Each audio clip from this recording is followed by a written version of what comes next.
Hello everyone, this is me Kapil सिक्का। स्वागत है आपका स्टडी की एजुकेशन प्लेटफॉर्म में। इस वीडियो में आज हम चर्चा करेंगे सोशल मीडिया इंटरमीडिएट्स के बारे में। सोशल मीडिया इंटरमीडिएट्स वो सारे प्लेटफॉर्म्स होते हैं जो आपके सोशल इंटरेक्शन में हेल्प करते हैं। जैसे हम व्हाट्सएप की बात करें, फेसबुक की बात करें, क्लब हाउस की बात करें, ट्विटर की बात करें। काफी लंबे समय से ये प्लेटफॉर्म्स कहीं ना कहीं कंट्रोवर्सी का सेंटर रहे हैं। इन प्लेटफॉर्म से कुछ ऐसी घटनाएं हुई हैं, कुछ ऐसे इंसिडेंट्स हुए हैं जिससे एक side of people threaten feel कर रहे हैं।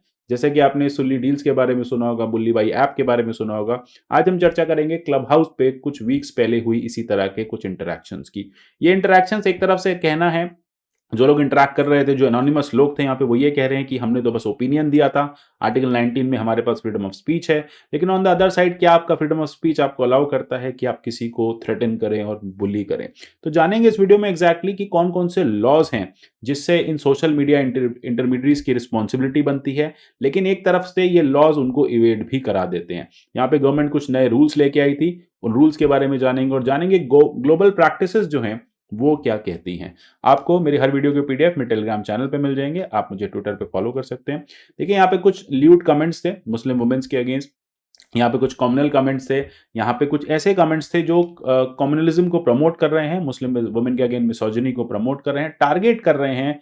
एक कल्चर बना रहे हैं, रेप का एक कल्चर बना रहे हैं, इंसेस्ट का। और इस तरह के जो प्रमोशंस हो रहे हैं, इस तरह के जो कमेंट्स हैं, वो काफ़ी ज़्यादा फिल्दी थे पढ़ने में। अगर आप देखें, अगर आप उनको इंटरप्रेट करें तो काफ़ी ज़्यादा फिल्थ उसमें आपको दिख रही थी। अब ऐसे में बात आ जाती है कि जब पुलिस कोई केस लॉन्च करती है तो ऑब्वियसली बात है, जो कल्प्रिट्स होते हैं, जो भी एनोनिमस आइडेंटिटीज होती हैं, उन्हें ट्रेस किया जाता है, पकड़ा जाता है, उन्हें जस्टिस पे लाया जाता है। लेकिन ऐसे में ये जो सोशल इंटरमीडिएट्स हैं, इनके क्या क्या रूल्स और रिस्पॉन्सिबिलिटीज बनती हैं। तो जैसा आपने देखा, पहले बुल्ली बाई में भी यही हुआ, सुली डील्स में भी यही हुआ। इसी तरह की जो चर्चा अब क्लब हाउस में भी देखी गई।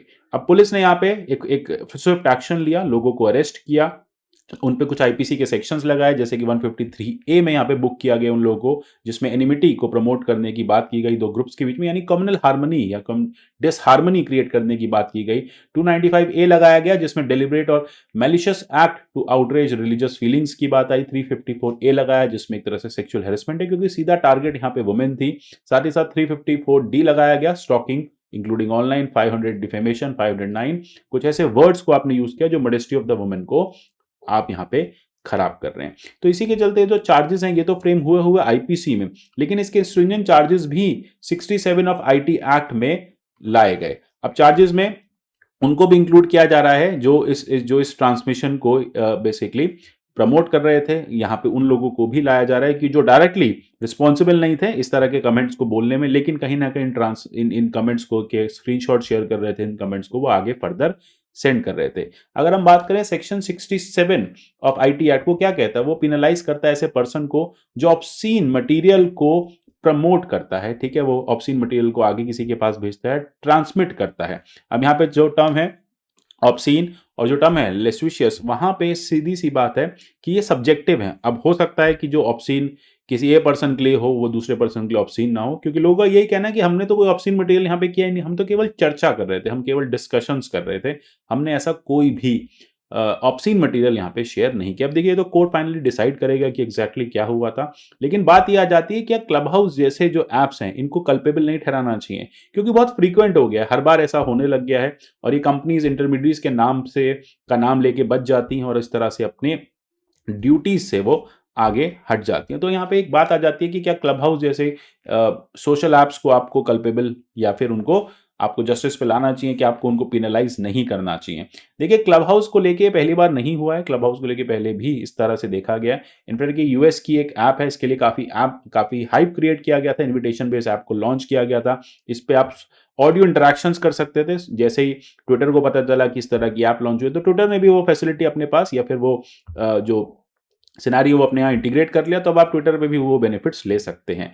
अब आइडिया ये है कि जब भी कोई इंटरमीडिएट इंडिया में ऑपरेट कर रही है, जब भी कोई इस तरह की कोई भी इस तरह का सोशल ऐप इंडिया में ऑपरेट कर रहा है, तो उसको इंडियन लॉज के अकॉर्डिंग काम करना पड़ेगा। तो इंडियन लॉज के अकॉर्डिंग क्लब हाउस क्या है? एक इंटरमीडिएट है जो थर्ड पार्टी कंटेंट को ऑनलाइन होस्ट करती है। जब मैं बात करता हूँ थर्ड पार्टी कंटेंट, तो उसमें क्या होता है? इसमें एक पर्सन होता है जो उस कंटेंट को टाइप कर रहा होता है, बी पर्सन होता है जो उस कंटेंट को पढ़ रहा होता है, और बीच में इंटरमीडिएट यानी ये जो सोशल मीडिया एप्स हैं, ये एक तरह से आपको प्लेटफॉर्म प्रोवाइड करती हैं कि आप अपनी बात दूसरे तक पहुंचा सको। अब बात आती है इंटरमीडिएट्स कहते हैं हमारी इसमें क्या गलती है, भाई हमने तो ओपन प्लेटफॉर्म दे दिया, हम टाइम टू टाइम उन कमेंट्स को डिलीट करते रहते हैं जैसे ही हमारे नजर में आते हैं, हमारे बॉट्स एक्टिव रहते हैं, वो बॉट जो हैं चेक करते रहते हैं किस तरह की फेक न्यूज तो नहीं फैलाई जा रही, किसी तरह की एनिमिटी तो नहीं फैलाई जा रही, उसमें टाइम लग जाता है, कुछ एक घंटे के लिए वो जो कंटेंट है ऑनलाइन रह जाता है, लेकिन हाँ लेटर ऑन हम एक्शन लेते हैं, अकाउंट सस्पेंड कर देते हैं, कंटेंट डिलीट कर देते हैं, हम ये सारी चीजें अपने एंड पे लेते हैं। इसलिए इन इंटरमीडिएट्स को एक सेफ हार्बर क्लॉज के तहत बचाया जाता है। ये कहते हैं हमारा इसमें कोई रोल नहीं है, हम कोई कंटेंट मोटिवेट नहीं करते लोगों को पोस्ट करने के लिए, लोगों का खुद का डिसीजन होता है। तो सेक्शन 79 ऑफ आईटी एक्ट में कहा जाता है कि इन कंपनीज को आप लायबल हेल्ड नहीं करेंगे जब तक ये इस बात को मॉडरेट करने को तैयार है। मतलब कंपनी कह रही है जैसे ही हमारे नोटिस में लाया जाएगा हम वैसे उस कंटेंट को डिलीट कर देंगे। इससे फेसबुक, ट्विटर, गूगल जैसे कंपनी जो है वो बेनिफिशियरी हैं। अब बात आ जाती है कि क्लब हाउस जो है क्या वो सिग्निफिकेंट सोशल मीडिया की लिस्ट में आता है, नहीं आता है। देखो रिपोर्ट्स की अगर हम बात करें तो क्लब हाउस जो है वो क्वालिफाई नहीं करता significant social media intermediate in India, क्योंकि आपको याद होगा जो रिसेंट रूल्स आए थे उसमें, नए रूल्स में 2021 में कहा गया था कि सिग्निफिकेंट सोशल मीडिया इंटरमीडिएट वही होगा जिसके पास 50 लाख रजिस्टर्ड यूजर होंगे। यानी बात ये आ जाती है कि क्लब हाउस को यहां पे चैलेंज किया जा सकता है, क्लब हाउस को कल्प्रिट बनाया जा सकता है। तो 50 lakh registered users club house के पास नहीं है। अच्छा, जब आपके पास 50 लाख रजिस्टर्ड यूजर्स हो जाएंगे तो फिर आपको एक कंप्लायंस ऑफिसर जो है वो रिक्रूट करना होगा, एक आपको ग्रीवांस रिड्रेसल मैकेनिज्म करना होगा। यानी जो बड़ी बड़ी एप्स है ना वही इस 79 सेक्शन 79 के सेफ हार्बर क्लॉज को यूज कर सकती हैं, बाकियों को अभी वो चीज, वो बेनिफिट नहीं मिला है। तो क्लब हाउस से पूछा भी गया था, क्लब हाउस ने इस स्टेटमेंट पे अभी तक कुछ भी कोई भी रिस्पॉन्स नहीं दिया है। सो अल्टीमेटली उन्होंने यही कहा है कि अभी तक कि देखो हम तो कोई हेट प्रमोट नहीं कर रहे हैं,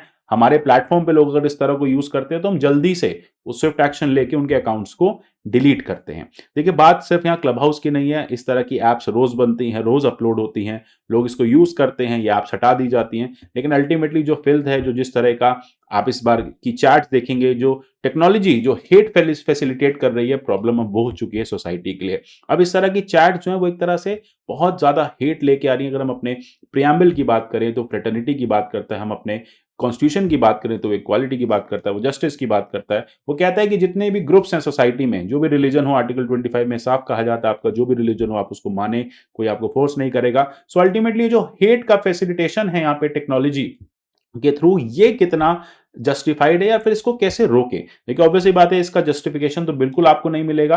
फंडा बस यही है कि इस तरह की जो एप्स हैं उन्हें समय समय पे देखना होगा, टेक्नोलॉजी के थ्रू ये जो एप्स बनती जा रही हैं इन्हें हटाना होगा। ये जिस तरह का हैरेसमेंट सोशल मीडिया कर रहा है, इस पे कहीं ना कहीं एक स्ट्रिंजेंट जो हम कहें लॉज हैं वो गवर्नमेंट को लाने पड़ेंगे। आपने देखा इस तरह के चैट रूम्स पहले भी क्रिएट हुए हैं। टेकफॉक करके एक चैट रूम था जहां पे इस तरह के राइट विंग थॉट प्रोसेस को, काफी ज्यादा एक्सट्रीम राइट विंग हम बोलेंगे, थॉट प्रोसेस को प्रमोट किया जा रहा था, इसमें ट्रोलिंग की जा रही थी, मुस्लिम्स को टारगेट किया जा रहा था। कहा जाता है एक फेमस ट्रैड ग्रुप है, वो बेसिकली उसकी एक एक्सट्रीम आइडियोलॉजी है, वो टेक्नोलॉजी के साथ मर्ज होकर अपने आइडियाज को प्रोपोगेट कर रहा है और अपनी लिस्ट में लोगों को बढ़ा रहा है। तो आइडिया बस ये कि एक एक्सट्रीम, ऐसा कहा जाता है कि हिंदुत्व आइडियोलॉजी को एक्सट्रीम एंड पे ले जाया जा रहा है। ठीक है, काफी ज्यादा एक्सट्रीम एंड्स में हैं ये लोग, गवर्नमेंट से भी नाराज रहते हैं। ये लोग कहते हैं कि जब गवर्नमेंट ने हमें वादा किया है कि पूरा देश जो है वो हिंदू नेशन ही बनेगा तो क्यों नहीं होता। सो अल्टीमेटली इस तरह की बातें वहां पे आपको करते मिल जाएंगे। अब बात आ जाती है कि न्यू इंटरमीडिएट रूल्स की हम बार बार बात कर रहे थे मई 2021 के, तो इसकी भी चर्चा कर लेते हैं कि कैसे ये थे। देखो न्यू इंटरमीडिएट रूल्स यही कहते हैं कि एक डिजिटल मीडिया एथिक्स कोड बनेगा, कुछ गाइडलाइंस होंगी, जितने भी ये बड़े बड़े प्लेटफॉर्म्स हैं इनके यहाँ कंप्लायंस मैकेनिज्म होंगे, ग्रीवांस रिड्रेसल ऑफिसर्स होंगे, एक नोडल कॉन्टैक्ट पर्सन इनका इंडिया में भी बैठेगा। अब ऐसा नहीं है, प्रॉब्लम क्या आता है कि इनके ऑफिसेस यूएस में हैं, इनके ऑफिसेस कंट्री से बाहर हैं, किसी को कंप्लेंट करनी है तो वो कहाँ जाए। तो इसलिए कहा है कि अगर आपके पास 50 लाख से ऊपर यूजर्स हैं, आप भारत में अपना बेस स्टैब्लिश कीजिए, यहाँ पे कंप्लायंस ऑफिसर बिठाइए, नोडल ऑफिसर बिठाइए, जो कंप्लेंट्स को हमारी ले और गवर्नमेंट के साथ टाइम टू टाइम इंटरेक्ट करे, गवर्नमेंट के साथ एक चैनल स्टैब्लिश करे। अभी ये जो रूल्स लाए गए थे ministry of electronics and information technology लेके आई थी। उन्होंने कहा कि मंथली रिपोर्ट्स भी आप अपनी सबमिट करेंगे कि कितनी कंप्लेंट्स आई, क्या हुआ, कैसे एक्शन लिया गया, क्या एग्जैक्टली कंप्लेंट्स थी। सबसे बड़ी रिक्वायरमेंट ये भी थी कि जो इंस्टेंट मैसेजिंग एप्स इनको कहा गया कि आप ट्रैकिंग की भी एक आप यहाँ पे सिस्टम रखिए कि सबसे पहले वो मैसेज ओरिजिनेट कहाँ से हुआ था, मतलब फर्स्ट वो मैसेज किसने भेजा था।